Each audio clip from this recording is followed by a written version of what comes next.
نيجي بقى لحاجه مهمه وحركه لازم تعمليها لما تيجي تشتري مانجا. بصوا كده انا هعمل ايه. المانجا دي بقى لو شفتيها يعني اوعي، نصيحه اجري واوعي تفكري انك تشتريها. مانجا طعمها تصدقي ان كيلو المانجا اللي قدامك دوت ب 12 جنيه؟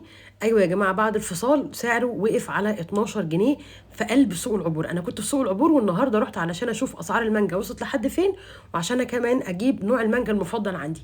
ده نوع بقالي كتير جدا ما شفتوش، وهو مانجا هندي، وكان سعر الكيلو فيه 15 جنيه.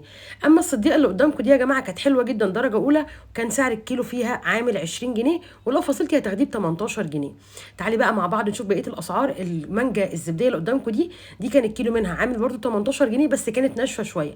العويس اللي قدامكم دي ما كانتش عجباني، لان العويس دي يا جماعه مش قطيع، وفي نفس الوقت مكموره زي ما انتم شايفين، طول ما فيها لون اخضر معنى كده انها مكموره. كانت ب 45 جنيه وما عجبتنيش.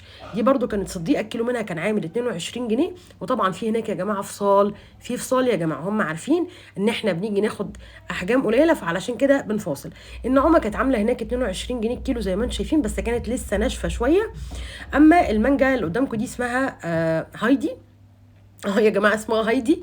دي كانت عامله برضو 24 25 في الحدود دي. ودي برضو كانت صنف من اصناف الهايدي والنعومه والحاجات دي. والمانجا السكري الدرجه الاولى اللي قدامكم دي كانت عامله الكيلو منها 20 جنيه، ودي اعلى درجه، دي درجه اولى يا جماعه. اما بقى اللي سعرها فاجئني وكان صادم بالنسبه لي هو اللي هتشوفوه ده يا جماعه. المانجا دي اعلى انواع المانجا، اسمها مانجا الفونس، وكانت ارخص نوع هناك. الكيلو منها كان عامل 15 جنيه من غير فصال. دي درجه تانية من المانجا النعومه، وكانت تقريبا عامله 18 جنيه. والزبديه اسعارها بالمناسبه بتتراوح من 14 لحد 20 جنيه، اعلى حاجه 20 جنيه. المانجا السكري قدامكم دي كان الكيلو منها ب 14 جنيه. ايوه يا جماعه كان ب 14 جنيه. اما اللي سعره فاجئني بقى واتفاجئت انه موجود هناك هو ده يا جماعه، التين الشوكي. القفص هناك عامل 130 جنيه، وده قبل الفصال. يعني تقدروا تاخدوه على 110 120، وما شاء الله حجم القفص كبير. واعتقد 130 جنيه على حجم القفص ده سعر مناسب جدا مقارنه بالاسعار اللي بره. تعالوا بقى نشوف الحاجات الحلوه اللي انا اتفاجئت ان انا لقيتها موجوده هناك. اول حاجه التين اللي عدى دوت، التين الاصفر ده. ولقيت كمان عندهم ليتشي، والطبق كان ب 50 جنيه مش ب 400 جنيه زي ما سمعنا. وكمان لقيت عندهم الباشون فروت، ولقيت الطبق الكيلو منه عامل 120 جنيه مش ب 500 زي ما معظم الهايبرات بتبيعه. عايزه اقول لكم التين اللي انتوا شفتوه لونه الاصفر ده انا شفته بيتباع في احدى الهايبرات ب 135 جنيه، انا جبته من هناك ب 35 جنيه يا جماعه.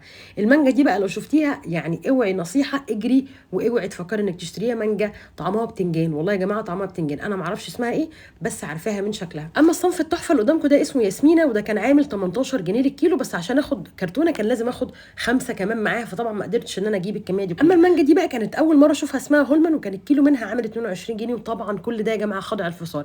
لما تحبوا تجيبوا مانجا ادخلوا جوه العنابر عشان تجيبوا اسعار حلوه. اما المانجا اللي قدامكم دي كان الكيلو منها عامل 12 جنيه. ايوه يا جماعه كان عامل 12 جنيه، ودي اسمها مانجا اصناف. اما اللي قدامكم دي كلها طبعا كلكم عارفينها، دي حبيبه الملايين، دي المانجا الفص. ومش كل اللي قدامكم ده يا جماعه فص عويس، وكل نوع مانجا له فص خاص بيه. ده يا جماعه الفص العويسي، وده اشهر نوع على الاطلاق. وللاسف كله زي ما انتم شايفين كده لسه كمر، ما فيش حاجه لسه قطيع، يعني لسه اللي مستوي من على الشجر لسه ما ظهرش. المانجا دي ما حدش عارف قيمتها، دي الالفونس يا جماعه. ودي كانت نوع تاني من الصديقه، كان سعر الكيلو عامل 14 جنيه، دي درجه تانية يعني حجمها صغير. نيجي بقى لحاجه مهمه وحركه لازم تعمليها لما تيجي تشتري مانجا. بصوا كده انا هعمل ايه.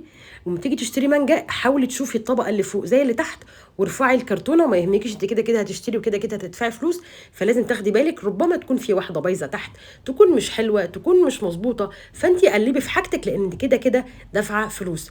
بعد كده لقيت المانجا اللي انا قلبت عليها السوق، وبعد ما قلبت عليها السوق يا جماعه رحت ولقيتها للاسف متباعه. ايوه يا جماعه لقيتها متباعه. دي المانجا السكري الاناناس اللي انا بحبها وبفضلها، كان الكيلو منها عامل 22 جنيه. طبعا خدت بعضي ورحت على البيت علشان كنت فرحانه جدا ان انا لقيت الليتشي ده يا جماعه. الليتشي اللي كنت جبته معلب، وكانت العلبه بمبلغ وقدره.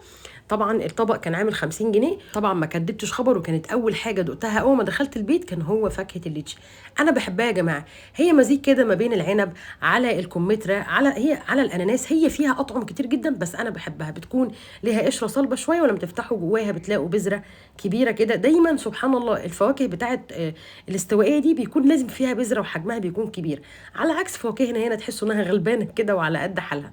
طبعا قشرت لي كام واحده كده علشان ما كنتش قادره اصبر، ورحت بقى علشان اهم حاجه جبتها في اليوم ده يا جماعه. طبعا مش هو ده، دي الباشون فروت كنت فرحانه برضه عشان هعمل بيها حاجه، لكن اللي كنت فرحانه ان انا جبته هو ده يا جماعه. ده تين كان سعره في احدى الهايبرات 135 جنيه، انا جبت الكيلو منه ب 35 جنيه. ايوه يا جماعه، وجبته كده الكميه دي علشان انا دقته وعجبني جدا، وكان نفسي قوي ادوقه لاخواتي وما كنتش لاقياه، فلقيتها فرصه ان انا ادوق اخواتي، لان انا من الناس اللي ما بحبش اكل حاجه حلوه لوحدي، اي حاجه حلوه ادوقها لازم ادوقها لاخواتي على طول. علشان كده انا جبت القفص ده عشان حبايبي ان شاء الله لما نتجمع يبقوا ياكلوا منه ان شاء الله. الصنف ده حلو جدا، انا ما اعرفش اسمه ايه، انا بعرفه من لونه بس، بجد نفسي تجربوه لان طعمه حلو قوي ومحتوى السكر فيه عالي قوي.